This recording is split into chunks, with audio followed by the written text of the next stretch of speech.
Caitlin, and welcome to the Lit Review. Today it's going to be all about my March wrap-up and the 11 books I read this March. But these readathons that I did for March really boosted my stats, and I will take you through all of those stats and all the fun little data that I like to collect as a reader. And then I will also walk you through like my mini book reviews for each one, and then I will tell you whether or not I'm going to keep that book or put it in my unhaul box. So as I'm filming this, I have a little like just cardboard box right over there that you can't see that I will be kind of, as I go along over time as this fills up, I will eventually either donate those or potentially resell some of them at a used bookstore when I can do that again. And I'll walk you through like why I'm keeping versus why I'm not, because one of my big goals in doing both this channel, my TBR game, everything, is to only keep the books that I really love. And that doesn't mean that like only 5 stars stay in this house. No.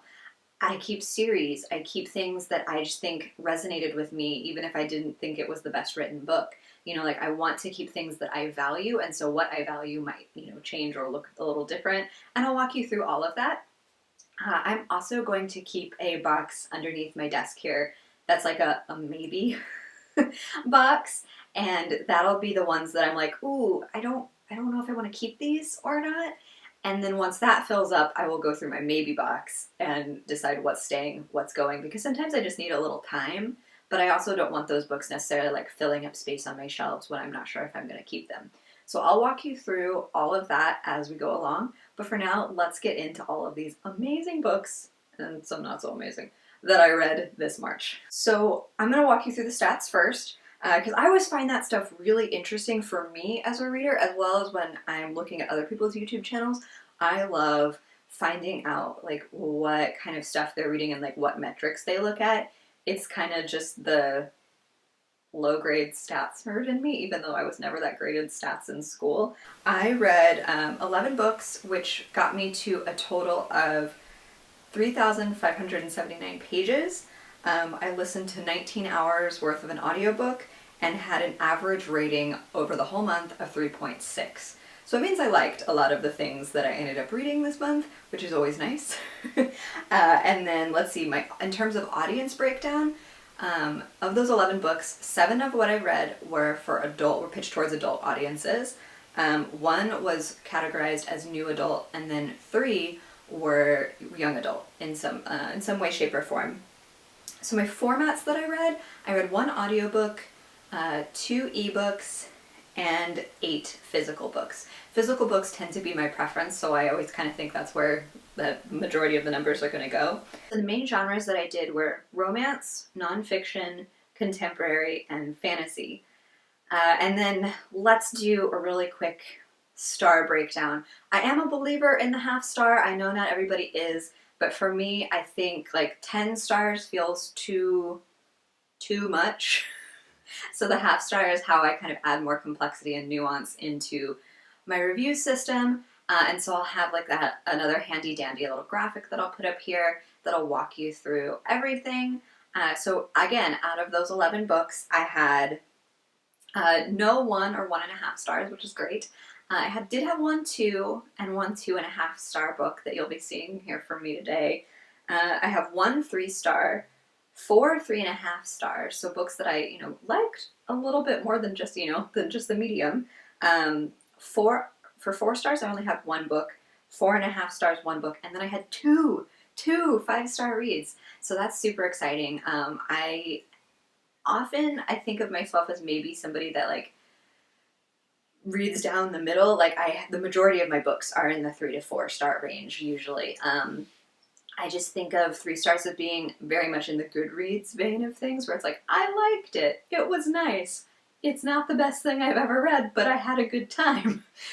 So that's kind of where my reviews tend to skew, I think. Also, something I want to keep track of is how many of my own TBR books I'm reading, if I'm reading anything that I hauled recently, and then how many are coming from the library. Since I haven't done a book haul since starting my April Litland game, because Rules. Uh, all of the books that I read were either from the library or owned. So 5 of the books that I read this month came from my own TBR, which yay, and then 6 came from the library. So I was a little like overbalanced on taking library books. Those are all of my stats in terms of what I read, and yeah, let me know if you're interested in this stuff or if this is just like wildly boring for you. I think it's fun, but you never know. So let's get into the actual book reviews, though. That might be nice. The first one I read at the beginning of the month was Wake Siren, Ovid Resung by Nina McLaughlin. And I think I posted a mini review of this on my Instagram and did kind of like a fun pictorial with it. But it's a really gorgeous cover. I'm going to find a picture of it so you can admire it properly. It is just really gorgeous, like saturated teals. And I remember seeing that cover for the first time on the library website and was just completely sucked in. It was something that was like on the homepage scroll. And I'm a big sucker for mythology in general. Like I love reading both Greek or Roman based myths because they're very similar. The whole pitch for this book is that Nina McLaughlin is retelling all of the stories of different women in Ovid's Metamorphosis that really they don't get their own voices, as I think the main point is that these women are often, stories that you may be familiar with, some that you might not be familiar with, but instead of talking about the perspective from the god's perspective or from the male pursuer's perspective, all of them were stories, like short stories, told in different voices, and each of those voices was one of these women from mythology who had been maligned or hurt. And so there's definitely a very strong Me Too vibe with this book, and I would definitely say like Me Too meets mythology is all about, is what Wake Siren is all about. And, it was a slow read. It was a hard read in a lot of ways. Like, I would definitely say trigger warnings for sexual assault, sexual harassment, violence, self-harm, suicidal thoughts, like, all of it. Because it is very much putting you in the heads of these women who, in, like, 9 times out of 10, were assaulted. And it is really interesting work that McLaughlin did because she made it so powerful and personal and like gave these women agency and anger and sorrow in a way that traditional mythological tellings do not. So it was really impactful in that way, but there were several times where I had to put this book down because my heart just hurt in so many ways reading it. So all of that to say, I gave Wake Siren a 3.5 stars because I did think it was really impactful. I did like it. I would not recommend this to just anybody. This would be one that I would have to know your tastes and know your comfort level with some of these like really traumatic topics before I would recommend it to you. So if you think it's of interest, go for it because it was really an intriguing book. I personally don't think I'm going to reread it, which is also part of what went into me saying 3.5 stars. But I did like it. And it was interesting. I still think about that book sometimes because it hurt. It hurt, but really in a thought-provoking way, which is sometimes okay and sometimes not worth it. So it's kind of up to you to decide what you want, but it was a very interesting read. The next book is one that I was holding myself back from reading because I knew I was just going to devour it, and I was worried that it would just be gone too fast, but I just decided to cave and read it anyway, and that is The Play by Elle Kennedy.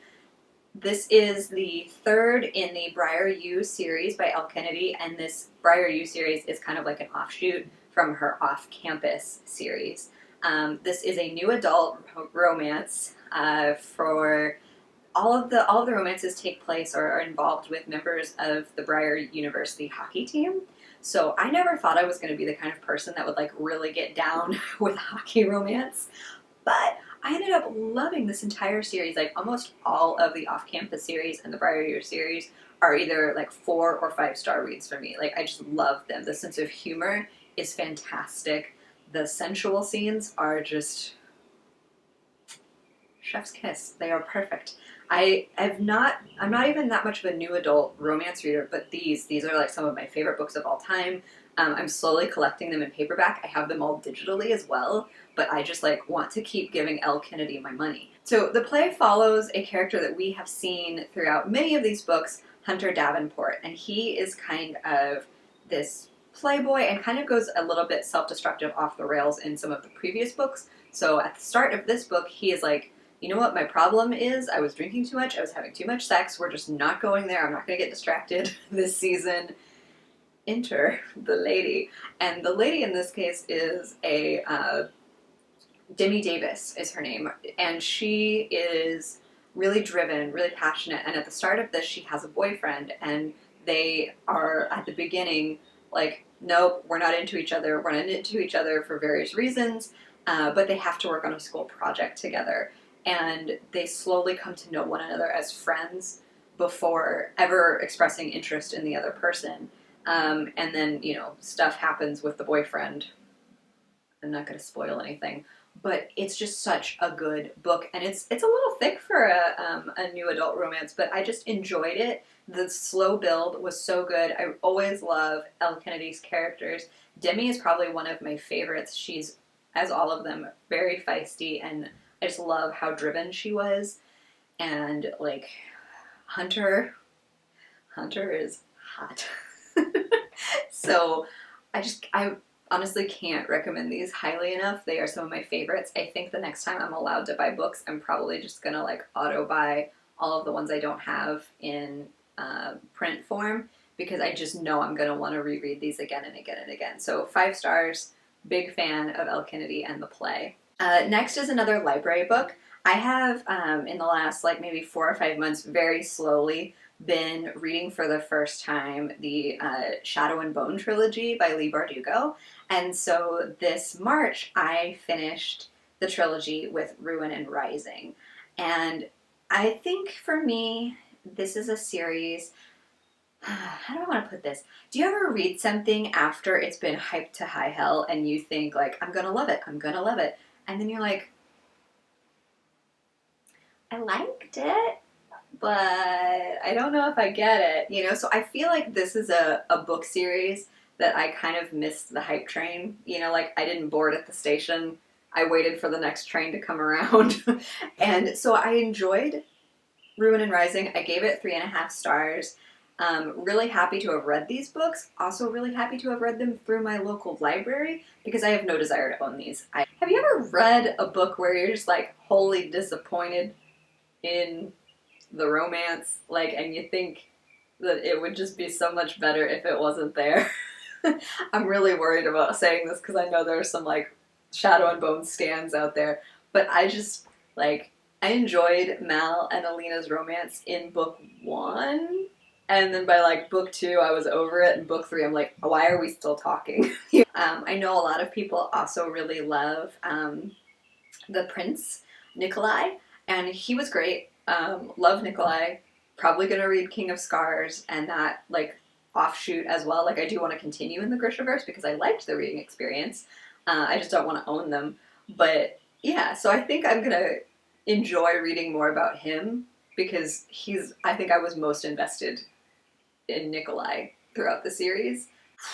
Next, I want to talk to you about a book that I DNF'd.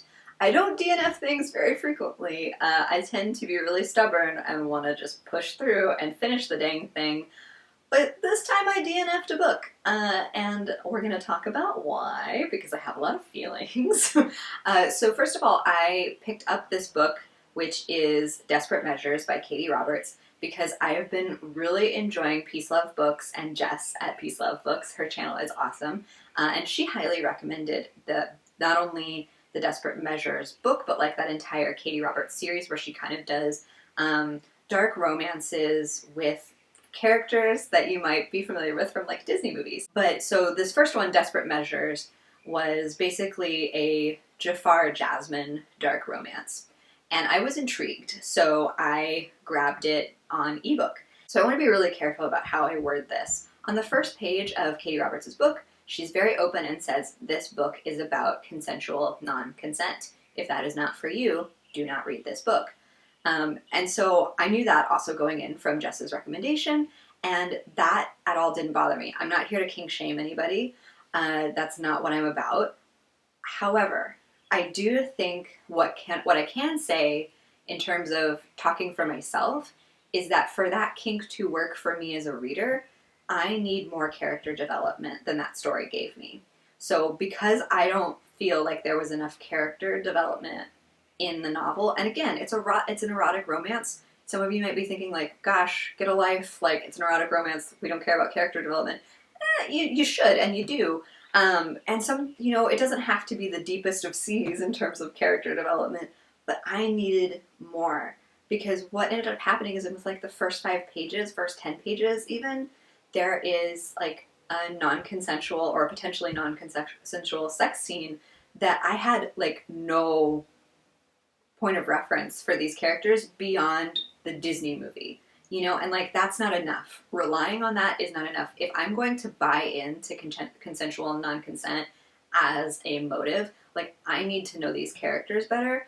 And just to clarify what consensual non-consent is, it's very much that trope of like, I said no, but he knew I meant yes, or she knew I meant yes. So that can work. I think it can be done well. I've read some authors that have written it in a way that it works for me, like Jade Black, Emma Hawley, like these are erotica readers, or even some Kresley Cole stuff in the past has worked along those lines for me. So it's not that I think that was an instant no-go for me based on the kink alone, because for some of you that's going to be a hard pass, like, and that's okay too. I just want to clarify that for me it was because there was no character development in the early stages, and I just found that so frustrating. So by the time we reached like sex scene like 3, 4, 5, I was like, I don't know enough for this to be okay. Like this is uncomfortable because I don't know enough about what's going on in your heads, and like it's problematic for me because of that. So yeah, I DNF'd it.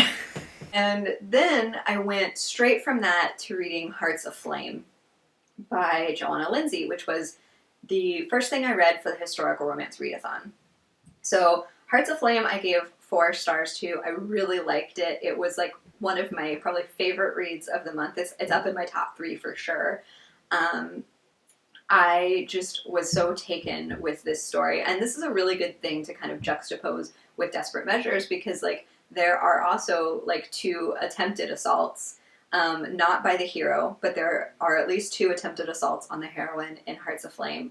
But I really loved how that was handled by Johanna Lindsey in contrast, because like she made Kirsten, the main character, so capable and like able to just deflect, and you knew her heart and her mind so well, and you knew her strength and the fact that she saved herself and was not saved by other people, even though this is a historical romance, was just like so important, and it made me really care for her as a character. But let me backtrack a little bit. Hearts Aflame is a Viking romance where Kirsten is a young woman from Norway, and her father is a merchant, and her father and her mom have like these really like one great love kind of vibe, and she wants that really badly. So she stows away on her brother's merchant ship thinking that she is going to meet some really amazing man at market. But it turns out that her brother was like, ooh, I want to go be a Viking one time at least.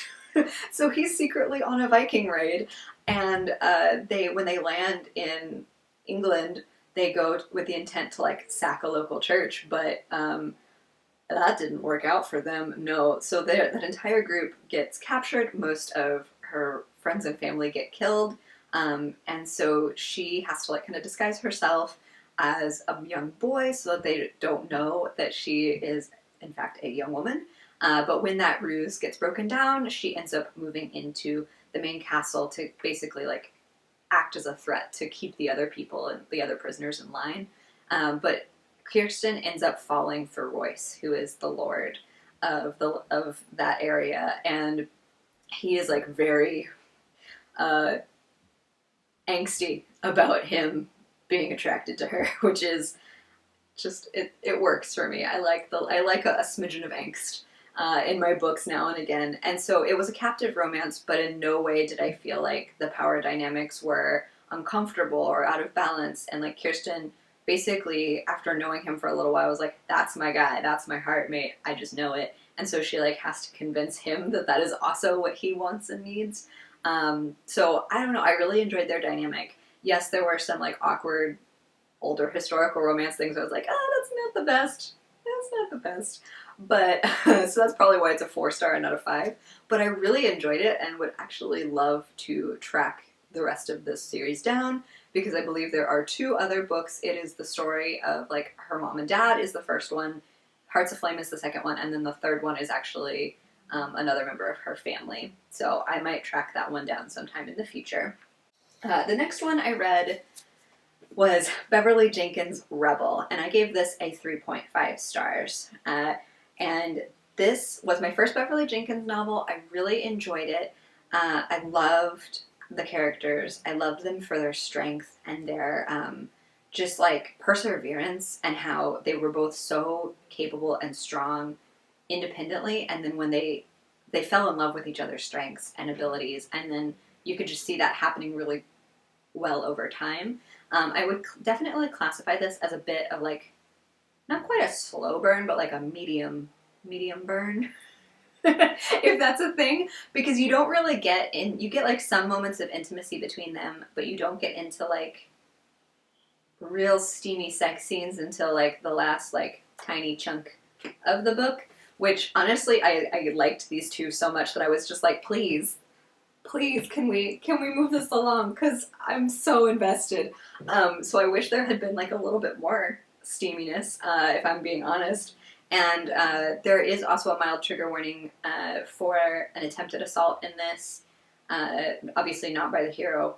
There's also, I think, a fair warning on like discussions of racial violence and like threats of racial violence, which is just like kind of a fact of life for these characters in the world that they're living in post-Civil War New Orleans. And they are, you know, both, Belinda is a school teacher, and Drake is part of a scion of the local, like, Levesque. Drake Levesque is the scion of, like, his local family. He is a really wonderful architect, and is a big part of the community in New Orleans. He's a former soldier as well. And so they are both just such interesting people. The family is super interesting. Like, I really want to track down the rest of the Levesque books that are related, because this is the first in the series. This is the first in Women Who Dare, and then there's a whole other series tied to the Levesque family that I would love to read, because I just fell in love with Drake's family. Like, they are so charming. This is such good feels in terms of like family and community bonds. So there was just like a whole heck of a lot to love for me. The things that bothered me about this book that kept it from being higher than 3.5, certain words or phrases just got repeated to a level that I was like starting to get a little annoyed. Like, hellion gets used a lot, and it just started to grate on me a little bit. I also think I probably took a half star off because I wanted a bit more sensuality from the book for like me as a reader, which again doesn't necessarily mean anything. I would still really recommend this as a just series, as a book. The characters were lovely. I think this might go into the maybe box because I enjoyed this. I'm not convinced I'm going to reread it. Okay, so next I read Duke of Scandal by Gaelen Foley. Again, as part of the historical romance readathon. I gave this, how many stars did I give this? 2. I gave this 2 stars. I wanted to love this book. I love Gaelen Foley's other series. I wanted to throw this book so many times while I was reading it because I was so mad.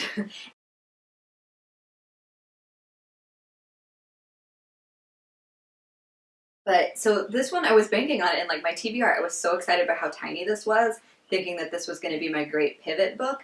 It took me so much longer to read this because I was so cranky about the way that mental health and like threats of suicide were handled so cavalierly by the characters and, by extension, the author. We have, in Duke of Scandal, we had Jason, who is the Duke, and he is a total rake-hell. He is like gambling. When we first meet him, he has like 2 prostitutes that he wakes up with that he's not entirely sure how they got into his house. He just assumes like, oh, another night. And then there is Felicity. Felicity is the little sister of Jason's best friend, who is currently the best friend. Brother is like out on expedition. Jason has been warned away by the brother to stay away from Felicity because Felicity has had like a major crush on him for her whole dang life. And Jason's like, yeah, that tracks. I am an asshole. I don't want to be around her. I don't want to taint her. But of course, that means that they're gonna fall madly, passionately in love and all of that good stuff. Why I got really mad at this. You can tell by my tone and my description that I was not happy. Normally this is a like type of trope that I would totally get down with. I don't mind a rake. I don't mind a little bit of like best friend's brother or sister trope, but the way mental health was depicted, like when we first get inside Jason's head, so this is definitely a dual perspective. You're inside Felicity's head for the most part with Jason chapters like interspliced.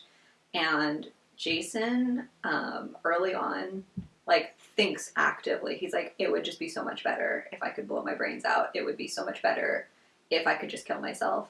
And that was so harrowing to just casually read. Because clearly he's depressed. Clearly, based on his behavior, his actions, his inner thoughts. And then Felicity, when she sees him, she's like, oh, poor troubled lad, I can fix him. Like, no, I'm sorry, that's not how depression works. Like, you can't fix it by just being an ideal girlfriend or boyfriend. Like, you can't, it is not how that works, and I really hate that this book kind of perpetuated that. Then we find out that the brother that's on, like, expedition, that Jason sent him on this expedition because basically they thought the brother was going to, like, commit suicide because of the things he experienced in the war. So the brother is categorized as having PTSD, even though we don't, by the time this novel was written, we don't have that term PTSD, but it's really clear that the brother has PTSD. And that he was just like, oh yeah, we just shipped him off. We just sent him to the jungle because we thought it would help. Like, no. And then when, like, at the ending, the brother does come back from his expedition, and it's just, like, swept under the rug. I feel like I can say this, and it's not too spoiler. Like the whole thing, he's just like, oh yeah, I'm all better now. Like, no, I'm sorry. You don't fix PTSD by going off into the jungle. Like, that's not, it doesn't fix anything. And then what I find so offensive to me about this, and I mean offensive and like it riled me up so hard, is Gaelen Foley has actually handled PTSD very well in some of her other series. Like the Night Miscellany series by Gaelen Foley has at least one character that is deep into his PTSD, like has really struggled with it.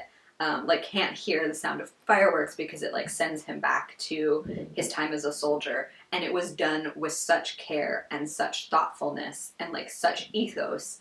And this was just like so cavalier and casual, and it just made me so mad. I think the only reason this gets a 2-star is that because the sex was good. The sex was great. That's all I can say that's nice about this. So obviously I'm not keeping this. This is going in the unhaul box for sure. The last thing I read for the Historic Romance Readathon, and the first thing I read for the Spring Into Reading-a-thon, was Bond of Passion by Bertrice Small. So I ended up giving this 3.5 stars. So this is a marriage of convenience trope, where the lady Annabella is described as being like quite plain-faced. She's the oldest of, I think, 3 sisters, and they can't really marry the others off until Annabella is married. And then, so basically, across the way is an earl who Annabella's father owns a tract of land that's adjacent to that, where the earl just really wants to graze his cattle. And so in order to get the land, he marries Annabella, even though she's plain-faced. Basically, he's been burned before by really pretty women, and he's just like, yeah, I don't want to marry a pretty woman, even though he is considered to be like the handsomest man in the Scottish Highlands. So it's like, it's such a weird description of both of them. But they end up, he treats her really well. He's very cautious of and respectful of her, and just wants to make sure that she feels cared for. And so they don't have like sex right away. They're not intimate right away. It is very much him coming to know her and her coming to know him, and they start to really care for one another. And it's only then that they discover that they have the bond of passion, right? Where turns out that like they have great sexual chemistry, and that they like from their friendship, from their connection comes this great sexual chemistry, and they end up falling really in love with each other. That's like the main romantic plot, and then obviously they get pulled into something much bigger than that.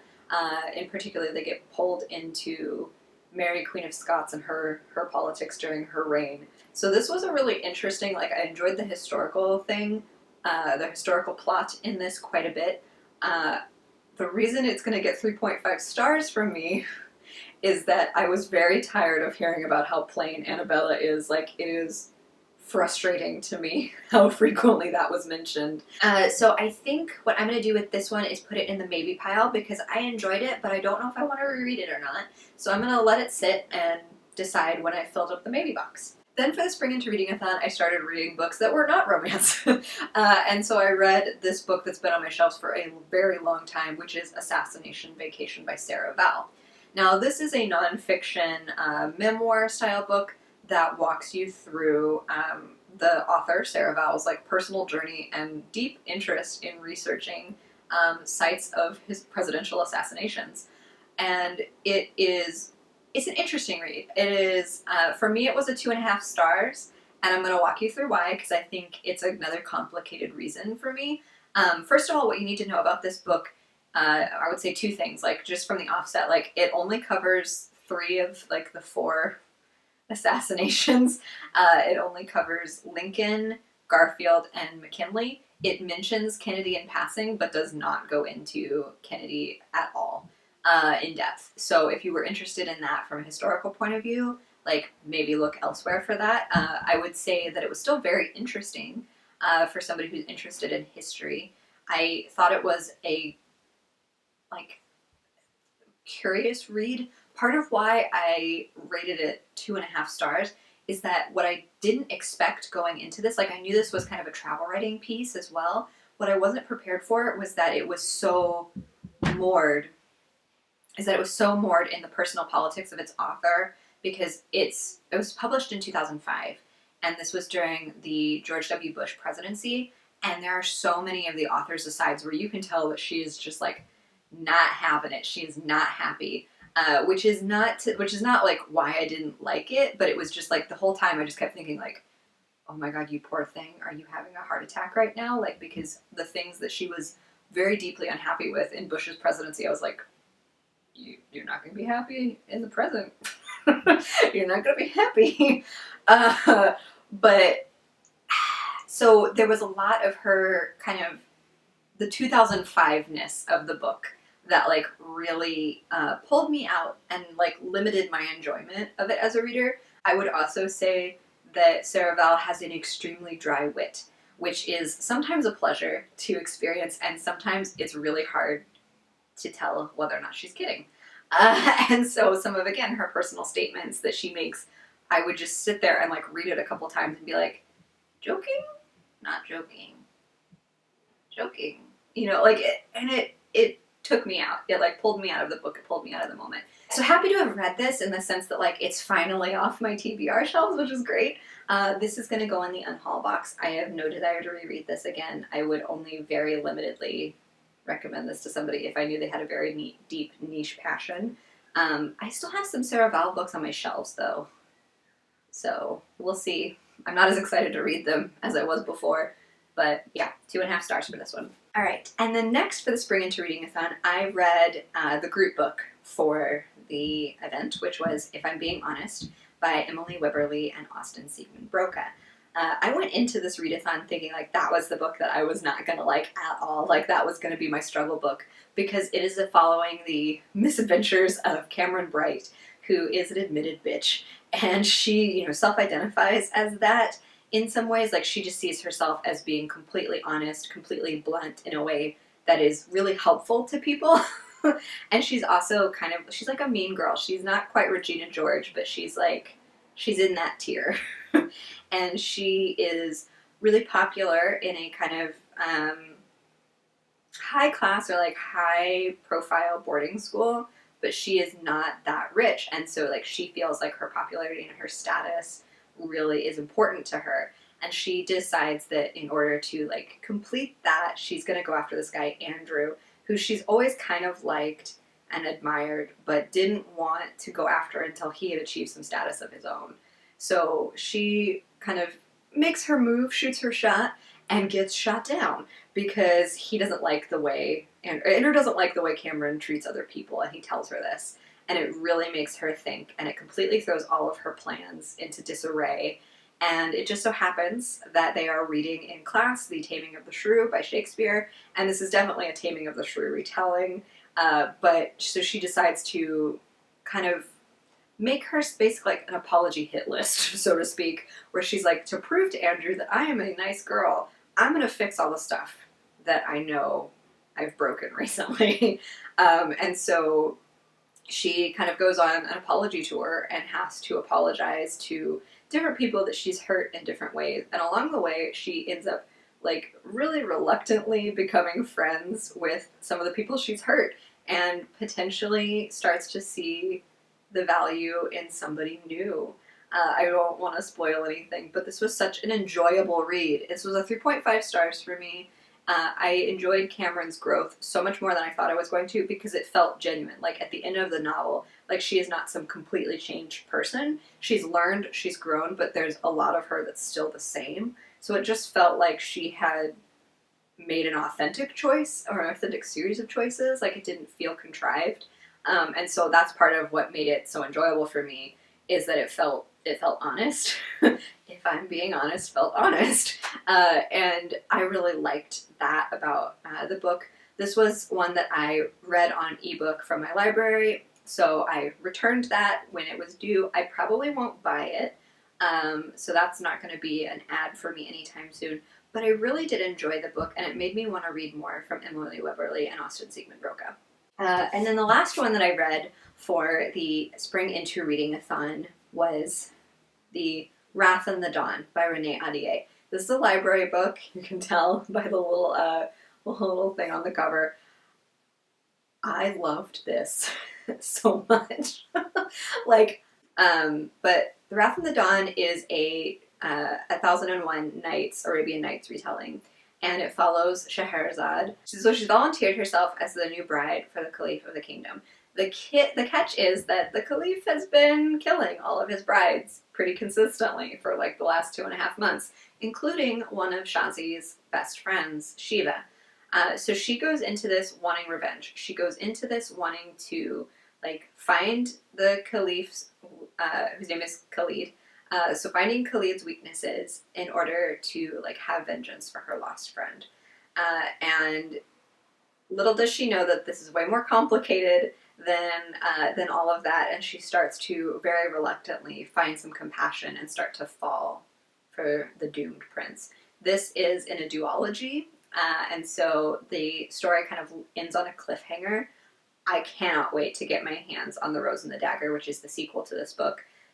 Once this goes back to the library and once I'm allowed to buy books again, I'm buying this because I devoured this book. Like, I loved the world building and the mythology and the characters. It's multi-perspective, so you do get, you're like mostly in Scheherazade's head. You also get into Khalid's perspective. You get into the perspective of her father, of Tarek, who is her, first love and the person who like comes to rescue her at one point, and tries to like lead a rebellion to topple Khalid.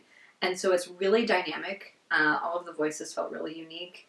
I loved so much about this book. I think I might do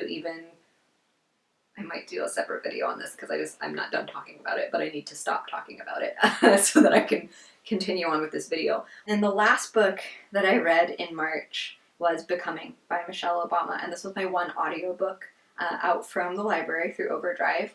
And I wanted to listen to it on audiobook because Michelle Obama reads it herself, and I just really like reading memoirs when it's coming from the person who's writing it, because it feels like they're just telling you a story or they're having a nice conversation with you. And I read this one so freaking slowly. Like, I started this book in December and I renewed it so many times because I just didn't want it to end. I deliberately read it slowly because I just felt like I would reach for this book in times where I was trying to like sit quietly or like do something or do work and just wanted like a calming, soothing thing to focus my mind and my energies on. Because listening to how deeply personal Michelle Obama was willing to get was like really almost magical in a weird way. Like I needed to read this book, and I needed to read this book at this point in my life. This was actually highly recommended to me by one of my best friends. She is the reason that I read this book, and one of the things that for me really resonated is Michelle Obama throughout the book talks about what she calls the swerve, which is basically pivoting your life when you realize that something isn't working out and that it's okay to make that call, which is something that I have been struggling with for like 4 or 5 months, where I've just been on the precipice of a really big decision in my own life. I don't want to be like overly mysterious, but I'm not quite ready to share what that decision is. But it made me feel like it was okay, like that I wasn't weird or wrong or stupid to make that call, because somebody who I admire and respect, and just she made her own swerve. She made her own choice to like pivot her career, and it just felt so calming. It was just like all this chaos in my mind that I've been dealing with for like months finally calmed down, finally quieted, because Michelle Obama told me it was okay. And I know that might sound a little ridiculous, but sometimes hearing from somebody that you respect or somebody that you trust that what you're going through is not unique, that you're not alone, like sometimes you need that so, so badly. And then to hear her talk about, you know, her time as First Lady and like her family's growth and the struggles that they had in the moments of like deep success that they had as well, it was just so empowering and inspiring. And I just, it was a 5-star read. I loved it so much. The minute I can buy books again, it's going on that list. I had to return the audiobook to the library, but I will be buying the hardcover or the paperback, whichever is available at the time, because I just know that I'm going to want to reread that. I'm going to want to reach for that again when I struggle. I'm going to want to like find comfort from that. And I just cannot highly recommend that book enough, because it is meaningful on so many different levels. I know, like I've talked about what I've taken from it, but listening to so many other people on BookTube and like what they've taken from it, it's a really powerful book. And yeah, I can't say enough how much I love it. All right. Thanks for sticking with me. I know that was kind of a long one. I had a lot of thoughts. I had a lot of feelings. Thanks for listening. But let me know down in the comments whether or not you like this style in terms of all the statistics I have, whether you like my keep, buy, maybe unhaul system, or if you have a better name for it than that, like please let me know. But yeah, this is it. This is what I did in March. I cannot expect to maintain that level of book productivity, even though we're all self-isolating. That's a lot of books. That's way more books than I intended to read. But it was a good month. It was a good reading month for me, my best one so far in 2020. And we'll see what happens in April. But thank you for spending the time with me. I hope you have a fantastic reading day. Like and subscribe if you want to see more from me in this channel, and I'll see you in the next one. Bye!